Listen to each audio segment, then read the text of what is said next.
I thought I liked tech.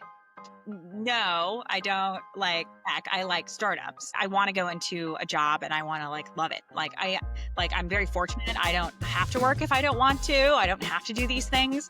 And so if I'm going to do it, I better love it. Join a company that you think is going to be successful even without you. Hi, how you doing? I'm doing well. Sorry I'm late. My computer was slowing to a crawl and I had to quit everything. Gosh, I feel like I have to do that so many times these days. I feel like it's one of those things where there's a little line of code in there that says just every month or so, just slow it down by 1%. Yes, exactly. Just force everyone to just, turn it off and turn it on again. Which is Totally. Amazing. Well, nice to meet you officially. yeah, you too. I love your X posts and content. It's great. And I have to start off by saying Linear has got to be one of my favorite products. I sign up and try everything, and especially from a both startup and agency side, like operations and tools and all that sort of stuff. It's so good. Thank you. Yeah. We have a great team building it. So yeah. Yeah, that's amazing.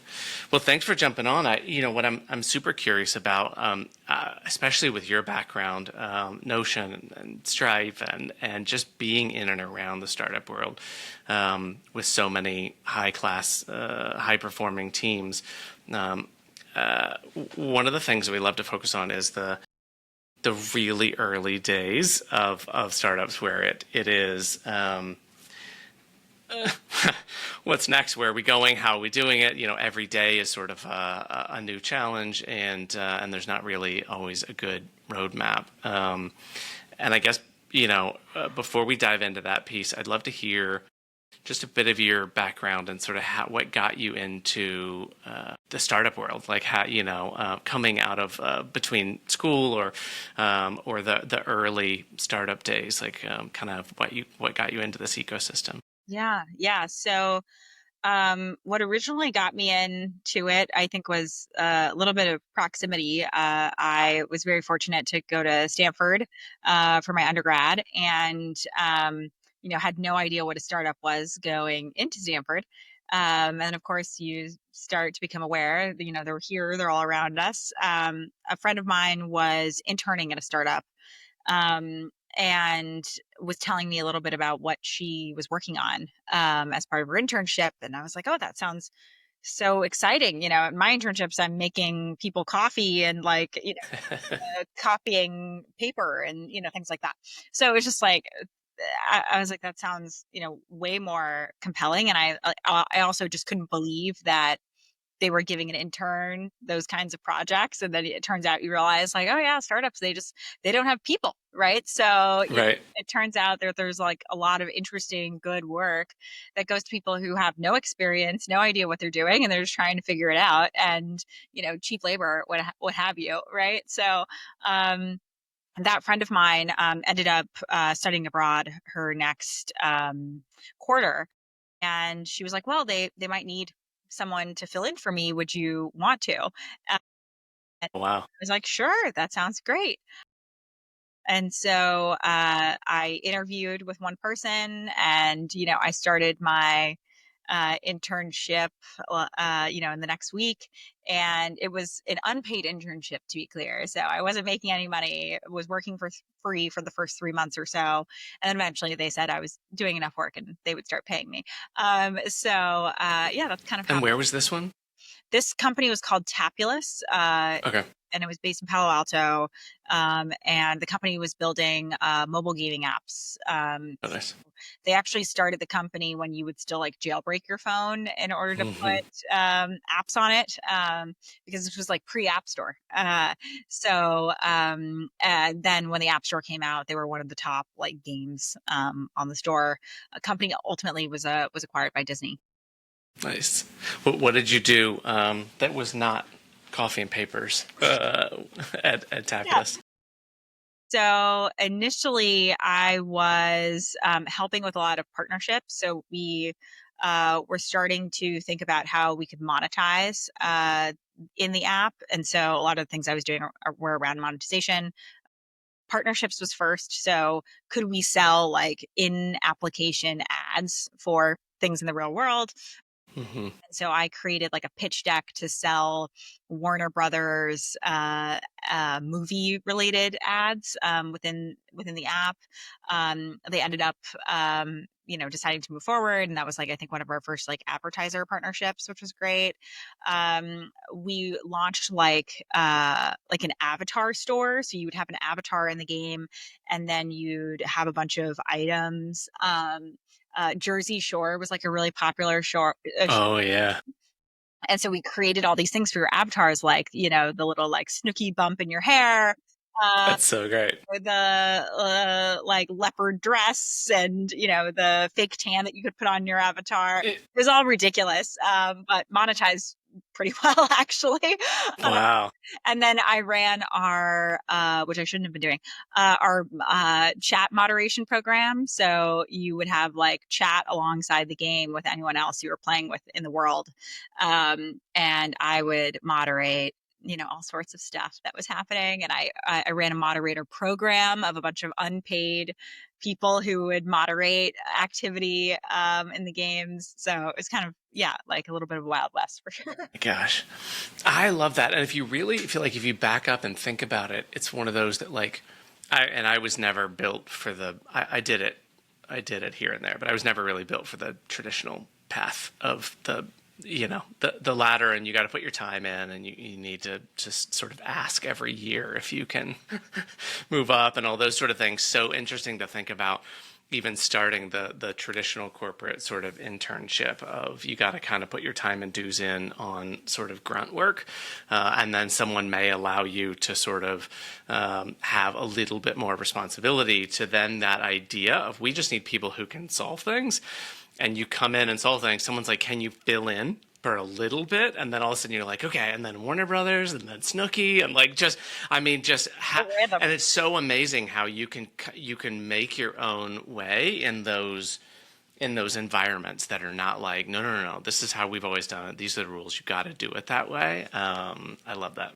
Yeah, it made me realize like how kind of an impatient person I actually was. Like, Me too. I thought I was going to take this very normal path of like becoming a lawyer and like going to law school and, working my way up in this like traditional way. And then, I was like really thinking about like how long that would take. And even when I went into big tech, so my technical first job out of college was at Google, and the first few days they show you like what the org chart looks like, and you're like, okay, so my manager is like 10 years older than me, and he's here, and I'm like, do I even want my manager's role? And is it going to take me 10 years to become my manager? My gosh, I had the same thing when I was at a big consulting company that someone was like, I got to a level of sort of director or whatever, and they were like, if you can just kind of put your time in for the next maybe 10 years or so, you could make managing director. And I had that same sort of like, would I want that? Like, I don't, Right. Yeah. that doesn't sound very appealing. Yeah. Yeah. So I find it funny because a lot of people talk about tech broadly as it's all like this one thing. And when I joined Google, I realized like, oh no, I had been interning at like a startup and I thought I liked tech. No, I don't like tech. I like startups. Like, Yes. and Yes. that's like it's like a very specific niche within.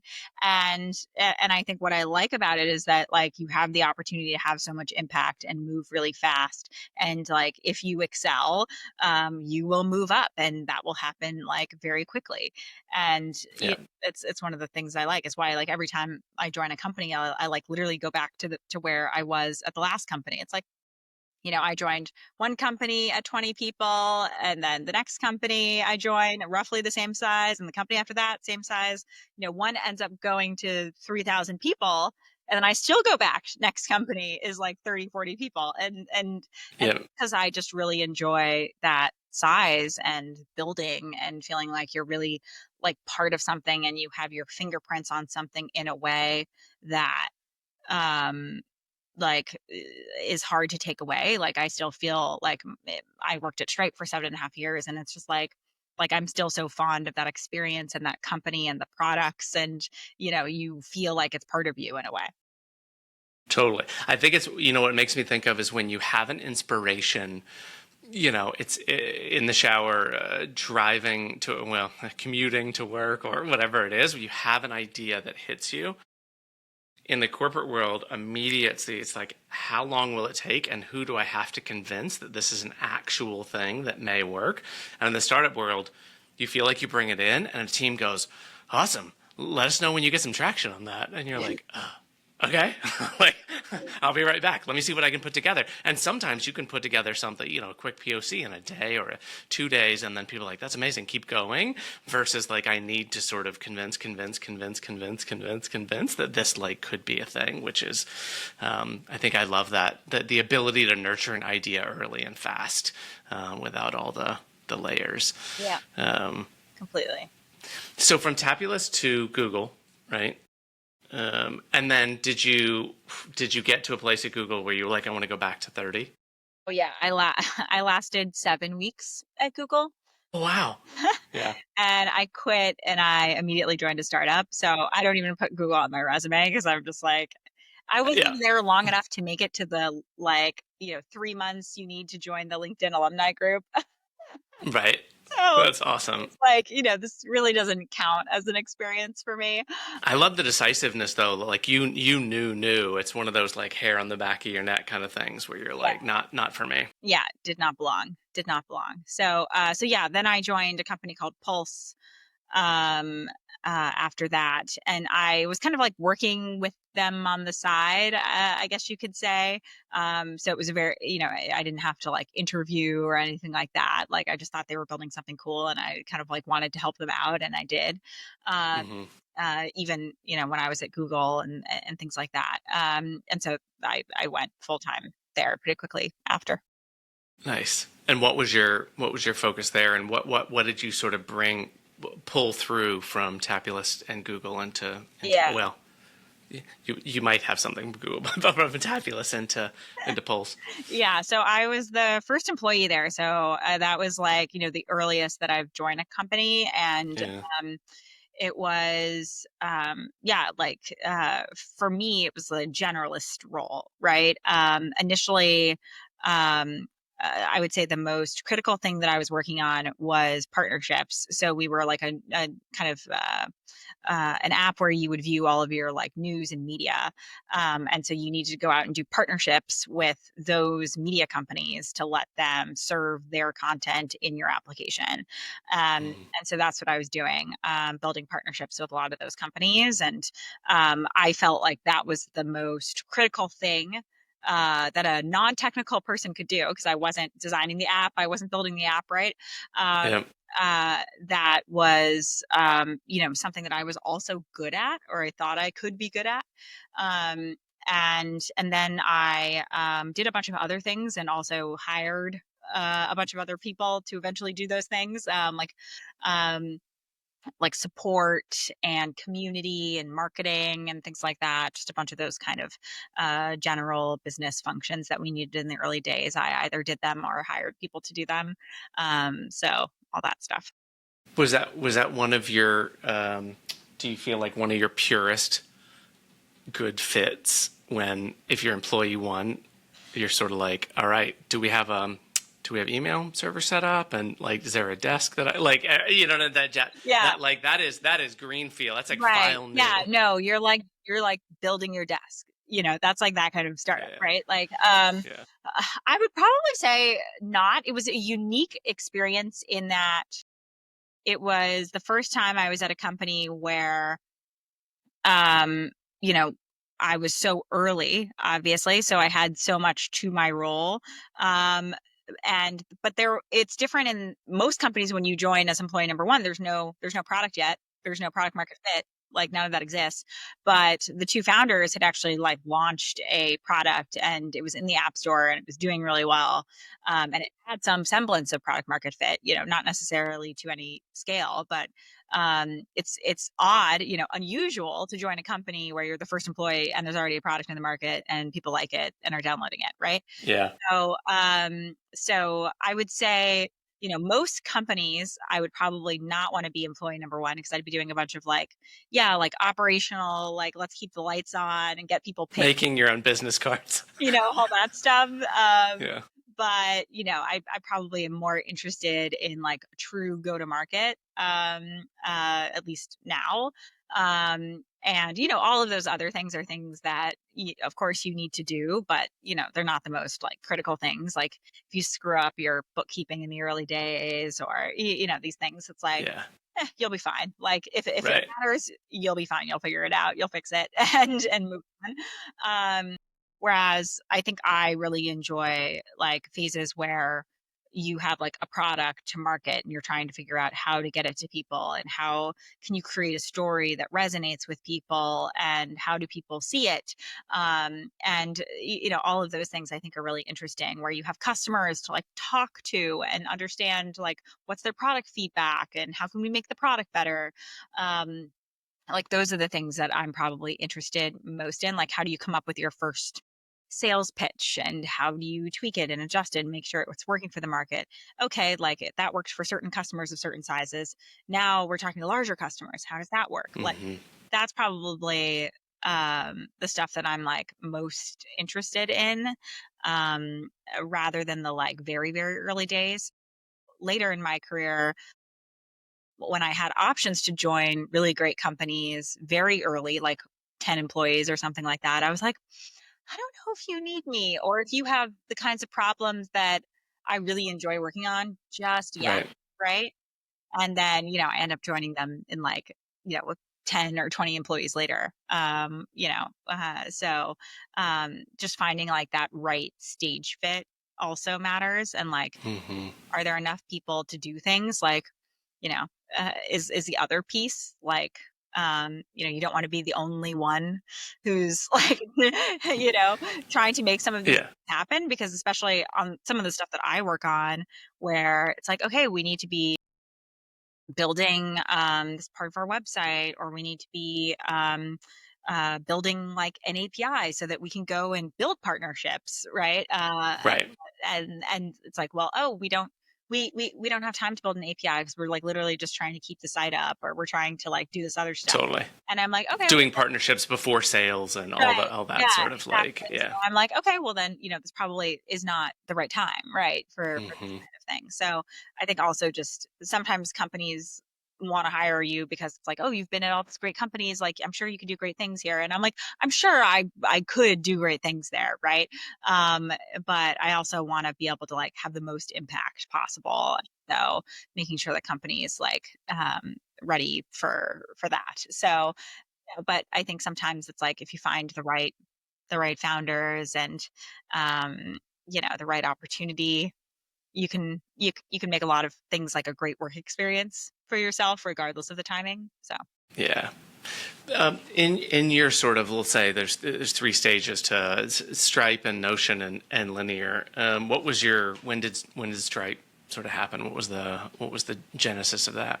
yeah, so I ended up meeting Patrick Collison, Stripe's founder and CEO, at a barbecue in Palo Alto when I was like still working for Pulse. And I meet him, and it turns out that he lived in the house that was right next to Pulse's office. And he was like, This is the proximity thing. yes, This is like being in the area. correct. Yeah. And so he's like, oh my God, you're the startup that has all those like early morning meetings and calls, and you guys are so loud. And I'm like, we come into the office at like 9 a.m. It's not that early, Yeah, yeah. And it turns out, Stripe's super early as well, and they're like up until 4 in the morning coding, and so, they're going to bed late and not waking up early. So, just a different stage of the company, and so yeah, ended up like getting coffee with him, and then he introduced me to other people at the company. And yeah, over a long period of time, they effectively recruited me. Um, I don't know if I was fully aware that I was being recruited throughout, but it was fun. Yeah. And I think also for me, I realized that I had never really joined a company.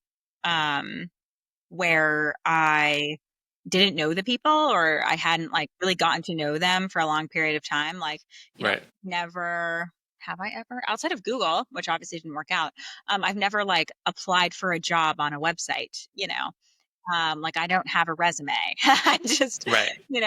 and so it's, to me, it's about meeting people and really getting to know them and being like, is this a founder generally that I want to like work for, that I'm excited about? And like, I don't make decisions quickly, like on that front. Like Hmm. in a company, I will make decisions quickly, but like, these are decisions that are easy to get wrong because like there are lots of companies in the world that are like doing well and they're hot and Right. everyone's excited about them, and then you join and then you're like, oh wow, this is chaos, or I Right. just want to It's make. the difference between getting a read on a founder or a team's juju from a mixer versus like being 10 or 15 events in with someone where you see the through line of consistency and how they're thinking about things. And the same we do for hiring. I think it's one of those that I haven't hired any, getting someone and being like, you seem great, you should come on, and doing the full-time thing. It's like, no, with less, little project here, little project there, and sort of seeing what what those sort of waves are over a period of time. So that's so great that you had that chance to sort of have proximity, but also be close enough for such a good amount of time that you felt like, okay, this feels stable and real, and Yeah. yeah. And generally, at a lot of companies, they're willing to like wait for the right person, to join. Or it's just like, you're going to need a lot of great people. So let's just like get to know a lot of really great people. And whenever they're ready, there will probably be a place for them. Right. Uh, I've tended to kind of join those companies where I can really kind of take my time. But yeah, there was a period where folks were from Stripe were like, okay, I really think you should like kind of have like a formal meeting with us about like you working. Right, it's time, And it's it's time. like, I was like, okay, well, we'll do that. And then I entered into like what eventually became like a more normal interview process, and interviewed with a bunch of different people, and then ended up joining the company. Um, but yeah, it was really about everything up to that point, not really the formal process, ultimately, which helped me make my decision. So for the Stripe chapter, what are sort of the biggest highlights that you focused on or built, or that you sort of took away into the next role? Yeah. So, I think from Pulse, a lot of it was partnerships into Stripe. So I joined Stripe in a partnerships role as well, but it was a completely different industry, completely different kinds of partnerships, and so there wasn't. I mean, outside of just like building relationships with human beings, there wasn't too much that was translatable, honestly. Pulse was like a consumer company. Stripe was very oriented around building a product for developers. So it was just very, very different. And so um, the things that I took away were very much like things that I still use. Like I'm very like self-sufficient. I want to know how to do things myself. I want to figure out how the product works, right? And so at Stripe, that was very different because it was an API. So I was like reading API docs and trying to understand like how all of this worked. And there would be times when I would write an email to a potential partner or something, and an engineer on the team would see my email and be like, I wouldn't say it like that. And I'm like, oh, how would you say it? Like, Yeah, um, totally. or The early Stripe days that are like, to get started, yeah. installing the CLI, and it's like, I mean, just like core development engineering focus. Yeah, and I think you have a lot of products that, start out obviously for one user and then grow into being for everyone, and that can definitely change. But yeah, at this point in time, it was like, no, we are payment infrastructure for the internet, right? So this is Hmm. very specific. And so I took a lot of, thinking around like economic models and things like that, and revenue share models and things like that. And we're trying to apply them to like a new space in doing these partnerships. And so it was a lot of distribution. So we were doing partnerships with, think about anywhere you could create a website or an online store or send an invoice on the internet today. So, Right. Shopify, FreshBooks, just like all of these companies. And our objective was to go to every single one of them and make it really easy for every single one of their users to create a Stripe account through their application without necessarily doing any of the technical stuff. So the part Yeah. was doing the technical integration, and then a lot of these non-technical customers could start using Stripe for the first time. So it was the first time that we were kind of getting opened up to a whole new set of customers who were non-technical through these partners. And that was really exciting to me because I was like, okay, like there are far more like Sally's t-shirt stores on the internet, Totally. there are companies that are building, direct integrations to our API. Right. You Trying to know, find somebody, a huge e-commerce store on Magento and trying to convince them that you need to use them instead of authorize.net, like trying to go right. down that route. Yeah, yeah. It worked, by the way. I love how like it was like Stripe was one of those really early. It felt like it was just everywhere and simple from one of the options, which was amazing. Yeah, yeah. So I started there, and then that ended up making up a pretty significant portion of our business. That was kind of running through these partners, and that was really fantastic. But it started to become very like we've got a playbook for this, right? So at the Hmm. beginning, it was like this is first of a kind. Like we're doing our first like e-commerce partnerships, and then invoicing, and then booking, and then go category by category. And then I was like, okay, I'm going to build a team around this. So it's not just me doing it, and I'm not slowed down by one person doing this, but really it's a bigger effort. And then ultimately shifted those partnerships over to our sales org because it's 40% of our revenue. So it Yeah. makes sense to do that eventually. And then I think we got to a point where we started to say, what are the other partnerships that we actually should be building in the company right now? And then that shifted more into like product partnerships, working directly with engineering to build new products that would have like a new um, part of the market. So we were like, I was like literally working with like one engineer to build these very first APIs that enabled us to sell to marketplace style businesses. So think like Hmm. Uber, Lyft, Airbnb type use cases where you need to accept payments from a customer and then you need to pay out to like a driver or a homeowner or something like that. Um, and the Lyft driver doesn't want a Stripe account. Like they're like, what is this Stripe Right. thing? Like, no, just pay me in my bank account. Like that's Yeah. and so we needed a whole new kind of like way of working with those kinds of partners. And it was basically like me as kind of like the salesperson effectively to all of our first customers. Hmm. For that product, and then like one engineer who's building it.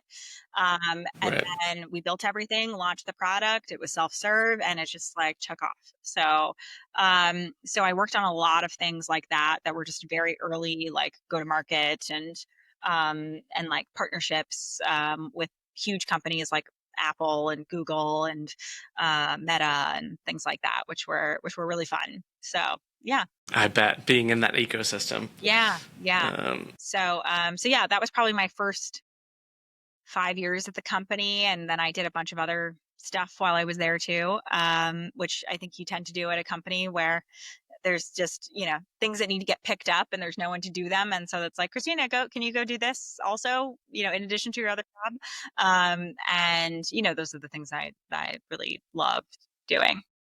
I imagine I'm getting the thread also, the feeling that you and I are probably similar in this way, that it's one of those that when you solve that playbook, your mind starts immediately looking for that sort of back to zero to one to sort of start setting those new things in.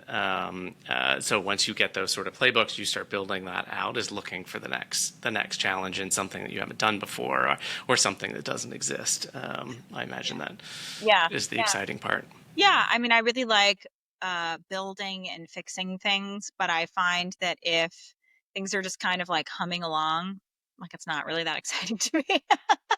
Totally. Like I'm of a course I builder, want not a everything to runner. go well, Like, you know. yeah, But that's why yeah. like it's one of the reasons I really love my job now, because there are a lot of things that are humming along really well for us, and at the same time there's a lot of new stuff to build. And so, sometimes I think in this kind of role, it's like there's a fire over here, it needs to be put out. And then, okay, everything's great. Oh, other thing over here that we need to pay attention to. Oh, big investment we need to plan ahead for over here. And so it's like much harder to get bored. Yeah. Okay, yeah. Yeah. Now, what about so in that sort of Stripe Notion linear path? What was the story on transitioning to Notion? So I had been at Stripe for about 6 years, um, and was going on parental leave with my first child. And that's kind of like, I think, a period for everyone where you get to finally like not be working and take a step back. And like, yes, of course, you're like taking care of a child. It's a lot of work, but also like, you know, your mind What is life? wanders. Yeah, your mind Yeah. wanders and you're like, am I doing the right thing? Am I excited to go back to work after this? All those things. So those were definitely like top of mind for me. And I knew I wasn't going to be at Stripe forever. And so I needed to think about, well, what's next for me, right? And so I ended up going and saying, like, well, why don't I figure out how to get to know companies in the same way that I tried to get to know Stripe over a longer period of time, so that when I am ready to like finally make that jump, I can. And Right. so I ended up starting to do angel investing as kind of my path to do this. And one of my first angel investments was in Notion.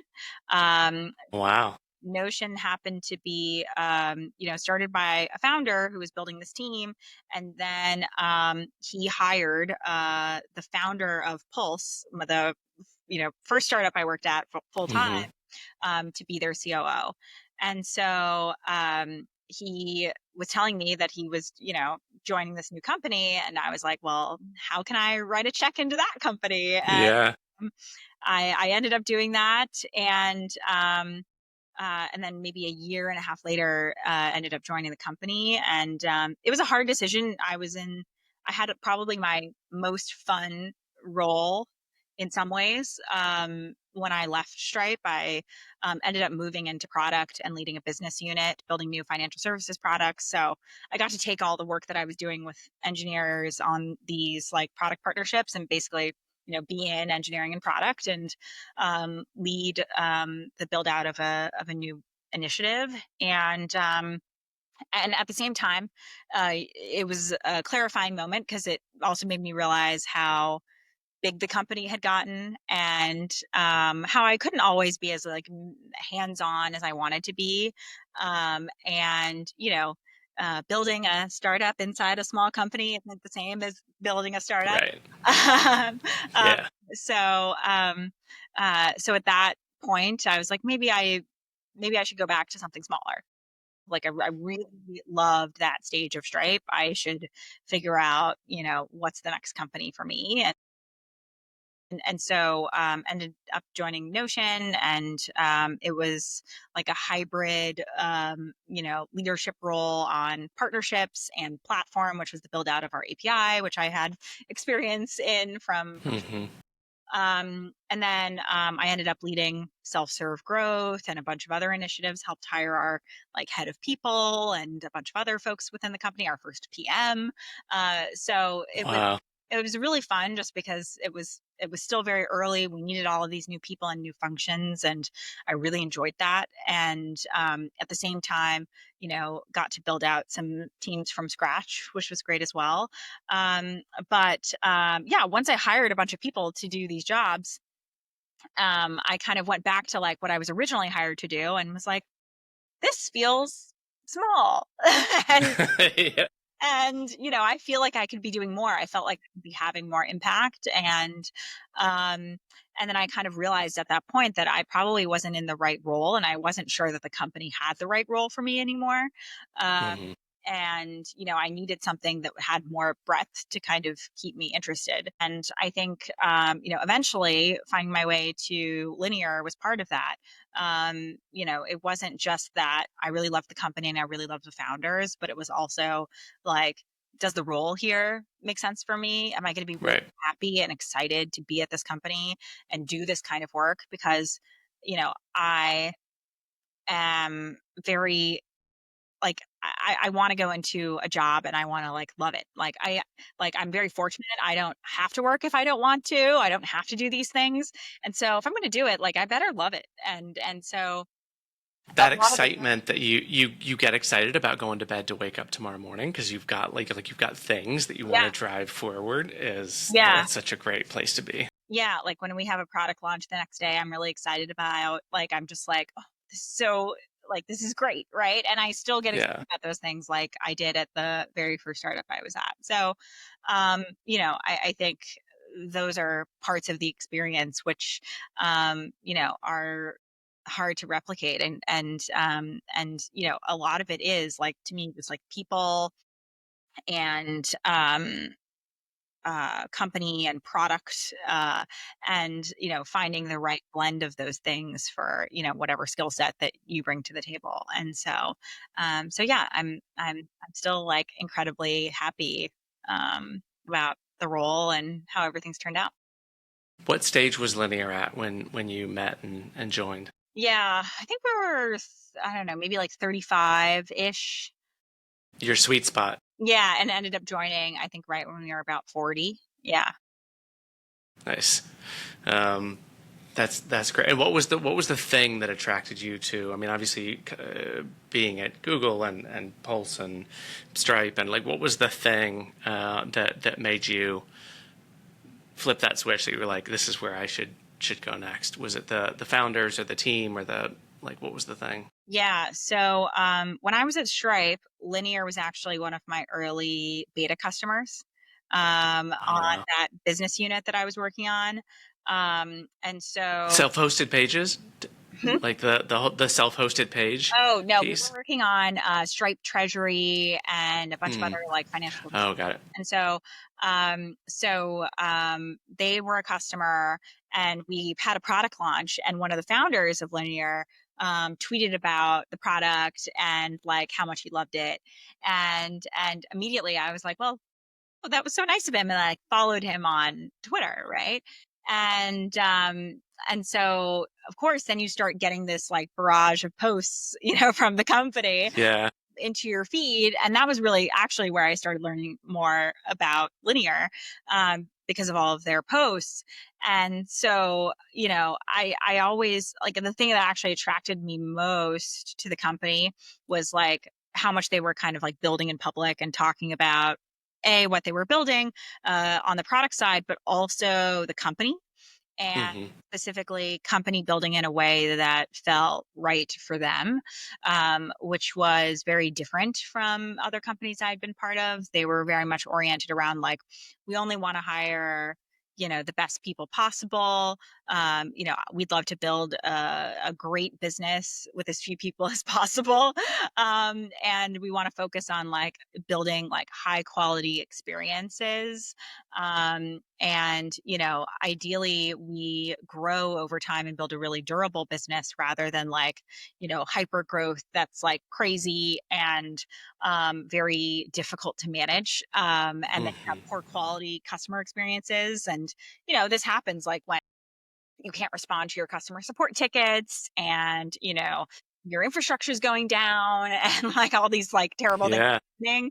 But it's also very normal in hyper growth companies, right? And so it's like, can we build a company that has the right foundations, has really great high quality people, but still wants to be like a big business, right, with like a lot of impact and a lot of customers. So yeah, there were just a lot of things that I was admiring. Like the company was profitable before I joined. Just a lot of things I was like, oh, that's different than other companies I've been, Yeah. which also were great businesses too in their own right, right? But just different. And I felt like, well, Linear was a great combination of actually two companies that I'd been part of before, like a very developer focused product in Stripe, Hmm. very like collaborative B2B SaaS company in Notion. So kind of brought together the like best of both worlds, in like, this is a product I can use. So even as a non-engineer, I can do that. And then at the same time, like, we sell to developers and I love selling to technical customers. Hmm. Favorite, they're like persnickety, they'll tell you when they love your product and when they hate it. Just like all of those Yeah. things, so I loved that. And so there were just a lot of things going for the company that I could see purely from the outside, only having, maybe one conversation with one of the Linear founders, prior. And and then, I started doing a lot of research into the company that was much more Hmm. intentional. So I started, searching for posts from Linear on Hacker News and on Twitter and, things like that. And just watching what people were saying about the company. That was a really good kind of guiding light for me when I was looking at Stripe. Like, what were people saying about the company? Who was saying it? What do they like about the product? What do they hate? Yeah. Trying to understand it from the customer's perspective. And then I ended up reaching out to our CEO on Twitter, DM, Nice. um, and was like, "Hey, I really admire what you're building. I think it's really interesting to me, and I would love to just like, grab a coffee, basically virtually, because we aren't in the same place." Yeah. And that's what we did, and I just kind of took it from there. So yeah, and then I got to know the founders over, I don't know, 3 or 4 months after that. So it was a very different experience from, the other experiences that I had, but I felt like I knew the company, um, actually for quite a while before even having met the founders or getting to Right. know the team. Nice. Who on the team comes from a design background? Kari, our Who? CEO. Yeah. It is so clear from a UI UX perspective that like and it's one of the things that I love about how beautiful Linear is in its simplicity of both moving things out of the way for the, I don't know, whatever the opposite of Jira is, where it's like, it's so clean and easy that, and even for the team that then has to make tickets to put it in to be like title description. Like, and it's just kind of like that. I've always admired the UI UX and the experience of the apps and the ecosystem and all of the principles that you mentioned are also. I'm a user, but I have seen and watched the company a bit from the outside, and it's all very apparent that you can see, and it comes through. So that's kudos to the team on that. Yeah. And I think that's one of the things I like. I mean, the way that we are on the outside and how we're perceived is exactly how we are on the inside. And that's not true of a lot of companies, and Yeah. like what we care about, how we work. Yeah, it's been something that it's like, you're sometimes when you're thinking about joining a company, you're trying to be like, okay, what's in this closet over here? Any skeletons? Like, trying to understand. Yeah. And I'm like, oh, the things that I was, worried about going in were the, right things to be concerned about, and, no surprises. And, I think that's, um, like, if you can have a great interview experience, it's that. It's not that like the company feels perfect. It's that the company is true to like what is going on, and you understand like these are going to be the things we're going to have to work on, and these are going to be the things that are probably going to go pretty well for us naturally. So yeah. Yeah. If you had to like, so I think about your career and coming from Pulse all the way up. If you had to impart, either for someone wanting to start a business or looking to join a startup in the really early days, like what would the really short list be of things that you would say to keep top of mind when you're doing that evaluation? Yeah. I mean, I would say really focus on the founders, right? I would say don't spend so much time on your manager at a company, Hmm. because like at a startup that might change 2 weeks after you join. Like you have, um, it's really fungible. But it's really more about what is the founding team, and are they truly great at something, right? Like you're thinking about Kari with design as an example. There are so many things that our founders are great at that I'm not great at. Um, and but I can look and see, and like they can talk and share with me like what their values are, what they're thinking about. Um, and just putting a really high bar on that. Uh, Hmm. like, if I'm not doing design, I want whoever's doing design to be really great. If I'm not doing engineering, I want someone who's doing engineering to be really awesome. Um, and so, figuring out like what that looks like to you. And Hmm. then trying to find that in other people who are talented, so that in combination with you, you're making up like a great team of people with complementary skill sets. um, Right. I think is great. I would say, in addition to just like skills and talent, I think you want people with similar values. And they're not the same for every company, but I've always looked at founders who I feel like are always trying to do the right thing by the company and by their people. um, Hmm. and I think it's very easy for founders to do maybe what's like selfishly best for them or best for investors or some combination of the two. And I've always placed my trust in the founders that I work with, um, because like I want to see them succeed and I respect them so much.